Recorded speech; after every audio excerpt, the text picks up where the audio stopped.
মাইয়া মানুষের জাতি খারাপ। মেকআপ করতে লাগে 3 ঘন্টা, সাজতে লাগে 7 ঘন্টা, এতক্ষণ পার্কে দাঁড়া থাকা যায়? আরে কি হলো, কাঁদতেছো কেন? আবার তুমি আইফোন হারিয়ে ফেলছো, চুরি হয়ে গেছে? আরে না, আইফোন চুরি হয় নাই। তাহলে কি হয়েছে? আমি চুরি হয়ে গেছি, আমার বিয়ে ঠিক হয়ে গেছে। ইয়াল্লাহ, কি বলো? কখন, কোথায়, কার সাথে, কিভাবে? পাত্রপক্ষ আমার দেখতে আসছিল, আমাকে দেখে তো পছন্দ করে ফেলছে। এরপর বিয়ের দিন তারিখ ঠিক করে মিষ্টি মুখ করে তারপরে গেছে। এই জন্য বলি এত মেকআপ করবা না। এত মেকআপ মাইরা পাত্রপক্ষের সামনে গেলে পছন্দ তো করবেই। আল্লাহ, কি হবে? কি ব্যাপার জেরিন, তুমি এখানে কি করছো? আসসালামু আলাইকুম আঙ্কেল। আঙ্কেল, আমি জেরিনকে অনেক ভালোবাসি, প্লিজ ওকে অন্য কারোর সাথে বিয়ে দিবেন না, জেরিনকে আমার হাতে তুলে দেন। থাপড়ে গালে তার ছক্কাটা ফেলে দেবো। আপনি জেরিনের আব্বা না? আপনাকে আঙ্কেল বলবো না তো কি বলবো?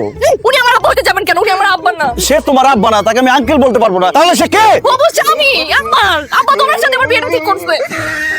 এই বুড়ার সাথে তোমার আব্বা তোমার বিয়ে ঠিক করছে?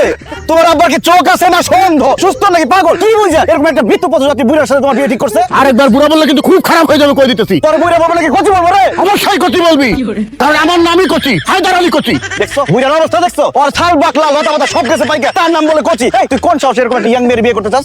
আমার কোমরে জোর আছে, ব্যাংকে টাকা আছে, ঢাকায় বাড়ি আছে, বাড়ির গ্যারেজে গাড়ি আছে, আর বুক ভরা ভালোবাসা আছে। এই জেরিনকে বিয়ে করার জন্য এটাই যথেষ্ট। আসো বাবু। বুড়ার বাচ্চা, বুড়া তোর কত বড় সাহস! আমার সামনে তুই আমার গার্লফ্রেন্ডের হাত ধরছস? জান, হাতটা সরাও তো।